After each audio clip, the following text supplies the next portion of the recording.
Good morning, students. Today we are going to start chapter 13, Human Resources. Let we start. Importance of human resources. India has a large variety of natural resources. India में यानी कि has a large variety यानी कि बड़ी मात्रा में विभिन्न प्रकार की ऑफ नेचुरल रिसोर्सेज हैं. ठीक है, काफ़ी मात्रा में विभिन्न प्रकार के प्राकृतिक संसाधन हैं इसमें. ठीक है, प्राकृतिक संसाधन क्या होते हैं बेटे? Natural resources. What is natural resources? Natural resources are soil, water, vegetation, etc. Okay. However, resources alone are not enough. यद्यपि resources are not enough. resources केवल पर्याप्त नहीं है. we need हमें ज़रूरत होती है educated and skilled people to convert these natural resources into useful goods. यानी कि बेटे हमें शिक्षित और जो स्किल्ड, जो अच्छे टेक्निकल जो टेक्नोलॉजी को क्रिएट करते हैं. ठीक है, स्किल्ड, निपुण, अच्छे, कुशल. ठीक है, people to convert this natural, ये जो नेचुरल रिसोर्सेज है लाइक एज जैसे सॉइल, वाटर, जब इन नेचुरल रिसोर्सेज को इनटू यूजफुल गुड्स, जब किस में कन्वर्ट करते हैं बेटा, किस में चेंज करते हैं? यूजफुल गुड्स में. जो यूजफुल होते हैं, जो जरूरी जो चीज़ें होती हैं हमारी. ठीक है, सपोज करो रिवर में पानी है. ठीक है, रिवर में क्या है? वाटर है. जब उस वाटर के ऊपर हम यानी कि डैम वगैरह बना देते हैं. ठीक है, वहाँ पर फिश वगैरह को, ठीक है, यानी कि मत्स्य पालन किया जाता है, वहाँ पर फिशरिंग का जो काम होता है, तो वो क्या है? यूजफुल गुड्स में हो जाता है ना, उसको उसमें कर लेंगे. ठीक है, तो दस इस प्रकार से the people of country are its greatest. एक और अच्छा एग्जाम्पल आप देखिए कि जैसे वेजिटेशन को ले लीजिए. जैसे वेजिटेशन यानी कि कोई पेड़ भी खड़ा है. ठीक है, उससे क्या होगा? हम लकड़ी प्राप्त करते हैं. जब यानी कि लकड़ी से क्या प्राप्त करते हैं? हम फर्नीचर बनाते हैं. तो यानी कि क्या था कि किसने बनाया? Skill and educated people. ठीक है, वो इसमें क्या करते हैं? वो इसको कन्वर्ट करते हैं. जैसे लकड़ी का ही हमने एग्जाम्पल लिया, ट्री का ही, उसको कन्वर्ट किया किसके अंदर? फर्नीचर के अंदर. ठीक है, तो they are human resources. Thus इस प्रकार से the people of the country are its greatest resources. इस प्रकार से जो पीपल हैं ऑफ कंट्री, किसी भी देश के, आर अ ग्रेटेस्ट रिसोर्सेज, वो सबसे बड़े संसाधन होते हैं. आफ्टर इंडिपेंडेंस, स्वतंत्रता के बाद, efforts have been made to develop our resources to meet the needs of the people. यानी कि बेटे स्वतंत्रता के बाद काफ़ी प्रयास किए गए टू डेवलप आवर रिसोर्सेज, हमारे संसाधनों को विकसित करने के लिए, to meet the needs of the people, ताकि लोगों की ज़रूरतों को पूरा किया जा सके. Progress has been made in agriculture. यानी कि बेटा काफ़ी उन्नति हो चुकी है एग्रीकल्चर में भी. ठीक है, एंड इंडस्ट्रियल प्रोडक्शन, औद्योगिक जो उत्पादन है उसमें भी काफ़ी प्रोग्रेस हुई है. ठीक है, new school, college and the hospital are also been open. बहुत सारे स्कूल, कॉलेजेस, हॉस्पिटल भी खोले जा चुकी हैं in different part of the country, देश के विभिन्न हिस्सों में. बेटे ये सब चीज़ें किसकी, यानी कि स्कूल, कॉलेज और हॉस्पिटल की अगर हम बात करें तो किसके कारण डेवलप हुई हैं? Educated and the skilled people. ठीक है, अब जैसे कि यानी कि क्या है, मिट्टी पड़ी है, पड़ी रहने दो. जब तक उसमें यानी कि ह्यूमन बींग्स, जब तक उसमें यानी कि इंटरफेयर नहीं करता, उसको यूजफुल नहीं करता, उससे यानी कि देखो एक कहावत है कि नेचर ने हमें क्या दी? सॉइल. ह्यूमन ने क्या बना दिया? कप बना दिए. ठीक है, वेसल्स यानी कि बर्तन बनाए उससे. ठीक है, तो इसको कहेंगे ह्यूमन रिसोर्सेज. ठीक है, स्टैंडर्ड लिविंग ऑफ पीपल. अब हम रीड करेंगे कि स्टैंडर्ड ऑफ लिविंग पीपल. भाई स्टैंडर्ड अच्छा भी हो सकता है और स्टैंडर्ड बुरा भी हो सकता है, बट हम देखेंगे कि भाई people, standard living of people, कि लोगों का रहने का तरीका. Developments in all field have greatly improved the standard of living of the people. बेटा इजी बात है कि जैसे जैसे डेवलपमेंट होगा वैसे वैसे क्या होगा? लिविंग ऑफ स्टैंडर्ड भी इंक्रीज होगा, इम्प्रूव होगा, सुधार होगा उसमें भी. ठीक है, तो in all fields have greatly improved the standard of living of the people, कि भी काफ़ी इम्प्रूव हुआ हर क्षेत्र में. ठीक है, विकास के यानी कि सभी फील्ड में, सभी क्षेत्र में यानी कि काफ़ी विकास हुआ, सुधार हुआ. But still about half the people of the country are very poor. But देखो बेटा ये तो है कि बट स्टिल, परंतु आज भी हम स्टिल, अब तक की बात करें, हाफ द पीपल यानी कि आधे जो पीपल हैं, ठीक है, ऑफ द कंट्री, देश के, आर वेरी पुअर, वो बहुत गरीब हैं. They do not get enough to eat. उनको खाना भी पर्याप्त मात्रा में नहीं मिल पाता. One of the reason for such poverty is the over increase population.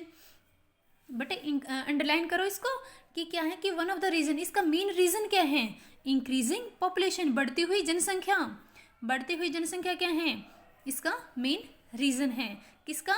कि that half of the people of the country are very poor, यानी कि they do not get enough to eat, यानी कि खाना भी पर्याप्त मात्रा में नहीं है। ठीक है, अनदर यू कैन सी, देखो बेटा ये पिक्चर भी दिखाई गई है, और आपने रेलवे ट्रैक पे यानी कि जो रेलवे स्टेशन है वहाँ जाओगे, वहाँ भी देखना बहुत बुरा हाल है वहाँ पे भी। ठीक है, तो इसका मेन रीज़न क्या होता है बेटे, इंक्रीज पॉपुलेशन, बढ़ती हुई जनसंख्या। ठीक है, मोस्टली तो ये यानी कि एजुकेटेड तो होते नहीं, पढ़े लिखे होते नहीं ना, इनको कुछ पता होता है, ऐसे ही पॉपुलेशन को बढ़ाते रहते हैं। यानी कि देखो एक ये मदर है, इसके साथ में 6-6 7-7 बच्चे खड़े हुए हैं, बताओ ये कोई बात हुई। ठीक है, इनको कुछ पता ही नहीं है, लेकिन इसका रीज़न भी क्या है कि भूखे हैं जो। ठीक है, they do not eat enough to eat. ठीक है, they do not get it enough to eat, यानी कि खाना पर्याप्त मात्रा में नहीं, इतने सारे बच्चे होंगे तो कहाँ से ही। आज अपने अपना ही स्टैंडर्ड लिविंग स्टैंडर्ड देखो बेटे, घर में 2 ही बच्चे, उनकी भी डिमांड बहुत मुश्किल से पूरी हो पाती हैं। ठीक है, तो मेन रीज़न क्या है, इंक्रीज पॉपुलेशन, बढ़ती हुई जनसंख्या। Okay, next another reason is the unequal distribution of the wealth. दूसरा रीज़न क्या है, unequal distribution of the wealth, यानी कि अनइक्वल, असमान वितरण, किसका, पैसे का, वेल्थ धन का।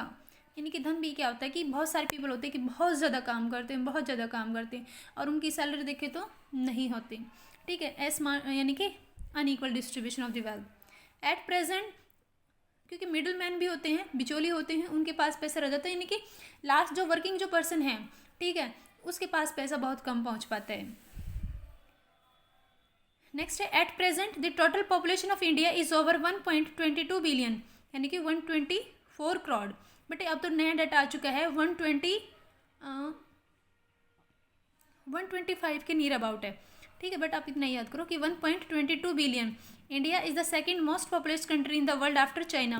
But it is very important question कि भाई जो इंडिया है पॉपुलेशन यानी कि आबादी में, आबादी मीन्स पॉपुलेशन, जनसंख्या, आबादी में सेकंड नंबर पे आफ्टर चाइना, यानी कि फर्स्ट पोजीशन पे पॉपुलेशन में कौन है, चाइना में सबसे अधिक जनसंख्या है, सेकंड नंबर पे हमारा इंडिया।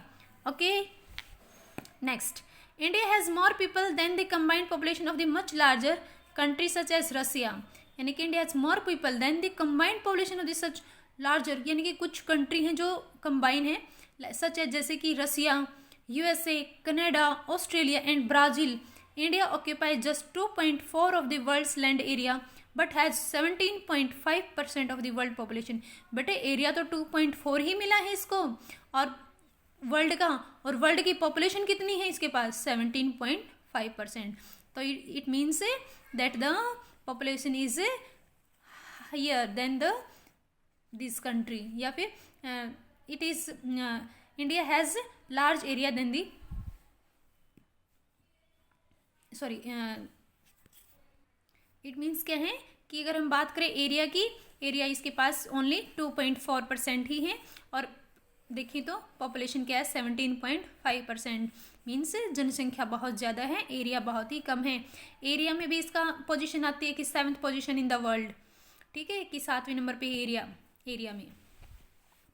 नेक्स्ट है unequal distribution of the population. The distribution of population in India is also uneven, यानी कि ये भी क्या है कि डिस्ट्रीब्यूशन यानी कि जो वितरण है ऑफ द पॉपुलेशन, जनसंख्या का, वो भी अनइवन है, असमतल है, यानी कि समान नहीं है।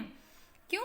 क्योंकि आपको पता ही है कि भाई जैसे हम यूपी की बात करें तो यूपी में सबसे ज़्यादा जनसंख्या है, हरियाणा में कम है, हरियाणा में इतनी कम नहीं है, बट अगर हम कंपैरिजन करें, ठीक है, तो यूपी से कम है हमारी।